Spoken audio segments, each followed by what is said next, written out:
का बहाना करके छत की तरफ पहुंचते हैं और वहां जाते हैं और दो बच्चों के साथ बहुत बुरा कुछ करते हैं। जो अब बाहर आती हैं तो वो देखती हैं कि साजिद और जावेद जो है वो सीढ़ियों से नीचे उतर रहे हैं और उनकी हाथ में खून से सना हुआ एक छुरा है, एक छुरी है, एक तलवार टाइप का कुछ। उन्होंने संगीता को देखते ही ये कहा कि आज मैंने अपना काम पूरा कर दिया है। बदायूं से एक घटना सामने आई है जो हैरान करने वाली है और एक सही इंसान को झकझोर कर रख देने वाली है, जिसके अंदर मानवता है, इंसानियत है। बदायूं की जो घटना है वो एक मायने में सभ्य समाज में होने वाली घटना तो बिल्कुल भी नहीं है। और एक हिंसा होती है, एक क्रूर हिंसा होती है और एक असहनीय चीज़ होती है। आप इसको किसी पैमाने से नाप ही नहीं सकते। इस तरीके की हिंसा जो है वो सामने आई है। बदायूं की ये जो घटना है वो बताया जा रहा है कि सिविल लाइन कॉलोनी के पास की ये घटना है, जिसमें विनोद कुमार नाम के एक शख्स हैं। उनका एक पूरा परिवार एक साथ रहता है। विनोद है, उनकी पत्नी है और उनके 3 बच्चे। एक परिवार में उनकी माँ यानी कि विनोद कुमार की माँ, ये सारे लोग जो है वो एक घर में रहा करते थे। बड़े आराम से सुकून से काम करते थे। विनोद जो है वो एक प्राइवेट नौकरी किया करते थे और अपने कामकाज के सिलसिले में उन्हें कई बार बाहर रहना पड़ता था। तो विनोद कुमार अपने काम के सिलसिले से बाहर थे और उनकी पत्नी और उनकी जो माँ और उनके 3 बच्चे उस समय वो घर में मौजूद थे। और उनके घर के सामने एक बार्बर की दुकान थी, एक नाई की दुकान थी। उस पे काम करने वाले 2 शख्स, 2 लड़के जिनका नाम साजिद और जावेद था, वो दोनों काम किया करते थे। और क्योंकि मोहल्ले की दुकान थी, परिचित दुकान थी, सामने आपके घर के सामने वाली दुकान थी, इसलिए जो महिला हैं वो विनोद की जो पत्नी है वो उन दोनों लड़कों से, साजिद और जावेद से परिचित भी थी।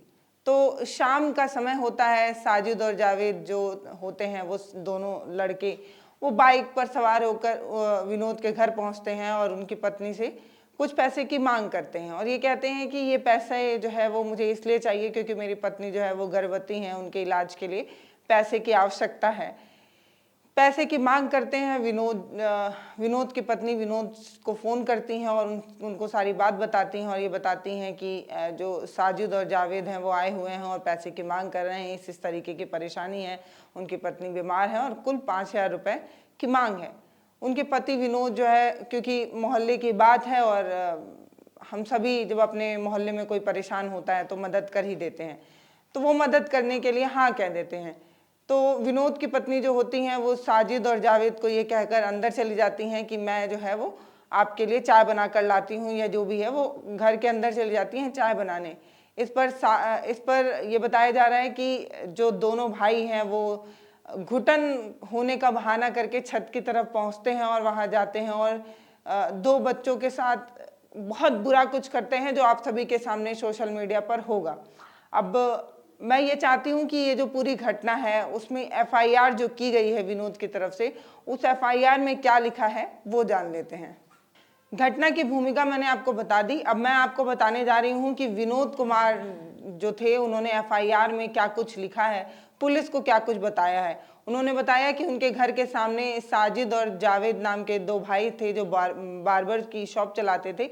मंगलवार शाम करीब 7 बजे साजिद अपने भाई के साथ मोटरसाइकिल पर उनके घर आता है। उस समय विनोद कुमार की पत्नी संगीता देवी और उनकी माँ मुन्नी देवी और उनके 3 बच्चे आयुष प्रताप जो 13 साल के थे, पीयूष प्रताप जो 9 साल के थे और आहान प्रताप जो 6 साल के थे मौजूद थे।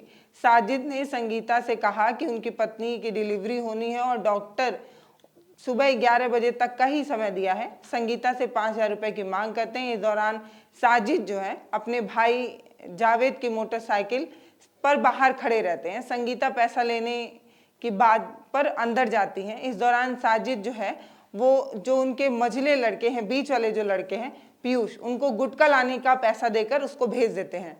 मन घबराने की बात कहकर साजिद जो है वो घर के ऊपर छत की तरफ चला जाता है, साथ में छोटे लड़के पीयूष को भी ले जाता है। उसके बाद बड़ा लड़का आयुष भी पानी देने के लिए उसके पास वहाँ पहुँचता है, पानी मंगाता है और पानी देने उनका बड़ा वाला लड़का भी वहाँ पर पहुँचता है। अपने भाई जावेद को भी वो अंदर बुला लेता है साजिद जो है। साजिद, जावेद और 2 लड़के छत पर चले जाते हैं और विनोद की पत्नी जो है संगीता, वो अंदर पैसे लेकर जब बाहर आती हैं तो वो देखती हैं कि साजिद और जावेद जो है वो सीढ़ियों से नीचे उतर रहे हैं और उनकी हाथ में खून से सना हुआ एक छुरा है, एक छुरी है, एक तलवार टाइप का कुछ। उन्होंने संगीता को देखते ही ये कहा कि आज मैंने अपना काम पूरा कर दिया है। ये देखकर संगीता घबरा गई, चिल्लाने लगी और उनके शोर से मोहल्ले के लोग इकट्ठा हो गए। लोगों ने दोनों को पकड़ने की कोशिश की, लेकिन जावेद जो है वो भाग जाता है और साजिद जो है वो पकड़ में आ जाता है। फिर संगीता जो है वो ऊपर जाती हैं और अपने दोनों लड़कों को खून से लथपथ देखती हैं। उनकी मौत हो चुकी रहती है उन दोनों बच्चों की। और तीसरा वाला लड़का जो बीच वाला था, पीयूष जिसका नाम है, वो जो गुटखा लाने गया था, वो गुटके की पुड़िया लेकर वापस आता है। उसके बाद जावेद ने उस पर भी हमला किया, उस पर भी वार करने की कोशिश की, उसको गंभीर चोट आई, लेकिन वो बच गया है, बीच वाला जो बच्चा है। एफआईआर के मुताबिक ये बताया गया है कि भीड़ ने जो है वो साजिद को पुलिस के हवाले कर दिया और भीड़ काफी आक्रोशित थी। लेकिन पुलिस ये दावा कर रही है कि जो आरोपी साजिद है और पुलिस के बीच में मुठभेड़ होती है। पुलिस जो है वो साजिद को पकड़ने जाती है और साजिद जवाबी कार्रवाई में बंदूक वगैरह चलाते हैं और पुलिस बचने के उससे, आत्मरक्षा के उससे उनको जो है वो मार देती है, एनकाउंटर कर देती है। अभी जावेद की जो है वो तलाश की जा रही है। जावेद जो है वो नदारत है, मिल नहीं पा रहा है। बदायूं के जो डीएम है मनोज कुमार, उन्होंने बताया है कि हमें सूचना मिली है कि मंडी समिति चौकी के पास बाबा कॉलोनी में एक घर में घुसकर एक शख्स ने 11 और 16 साल के 2 बच्चों की हत्या कर दी है। उन्होंने बताया कि भीड़ जो है वो काफी आतुर थी। हमने शांति व्यवस्था बनाए रखने को कहा है और दोनों बच्चों के शव को पोस्टमार्टम के लिए भेज दिया है। अभी जो कुछ है वो वजह साफ नहीं हो पा रही है कि हत्या क्यों हुई है, कारण क्या है, ये सारी चीजें। आरोपी जो है, आरोपी को पुलिस एनकाउंटर में मार दिया गया है और मामले की पूरी जांच जो है वो चल रही है। इस तरीके की बात जो सामने आई है। तो डीएम मनोज कुमार ये बताते हैं कि बच्चों को पोस्टमार्टम के लिए भेज दिया गया है, एनकाउंटर हो गया है और हालात जो है अभी काबू में है। इस तरीके की बात वो बता रहे हैं। बाकी बरेली के आईजी राकेश कुमार का क्या कहना है, वो कहते हैं कि इस वारदात की सूचना मिलने पर वो पूरी टीम के साथ मौके पर पहुंचते हैं। आरोपी वहां से भागने की कोशिश कर रहा होता है, पुलिस को देखते ही फायरिंग शुरू कर देता है। उसके बाद जवाबी कार्रवाई में मारा जाता है। आरोपी की जो मौत है वो मौके पर ही हो गई थी। आरोपी की उम्र 25 से 30 साल के बीच बताई जा रही है। इस मामले में दोनों बच्चों की भी मौत हो चुकी है, वो बता रहे हैं। और एक बच्चा जो है उसकी हालत बहुत गंभीर है, जो बीच वाला बच्चा है उसकी हालत बहुत गंभीर है, उसे इलाज के लिए अस्पताल में भर्ती करा दिया गया है। ये है पूरी मोटी मोटा घटना। अब बदायूं की इस पूरी घटना पर कहीं ना कहीं हिंदू मुस्लिम एंगल भी है, कहीं ना कहीं चुनावी रंग भी है। सपा बसपा बीजेपी आपस में लड़ने की पूरी कोशिश भी कर रही है। सपा जो है वो कहीं ना कहीं बीजेपी पे आरोप लगाते हुए कह रही है कि चुनाव के माहौल में बीजेपी इसे सांप्रदायिक रंग देने की कोशिश कर रही है, हिंदू मुस्लिम एंगल बनाने की कोशिश कर रही है। ये एक बात जरूर हो सकती है, पर एक सोचने की बात हो सकती है कि एक शख्स जिसके मन में इतनी हिंसा होगी, जो इतने छोटे नाबालिग बच्चों पर भी अपनी हिंसा दिखा रहा है, उसकी ना सिर्फ हत्या कर रहा है और भी कई चीज़ें सामने आई हैं जो बहुत सेंसिटिव है और यहाँ पर बोलना ठीक नहीं है।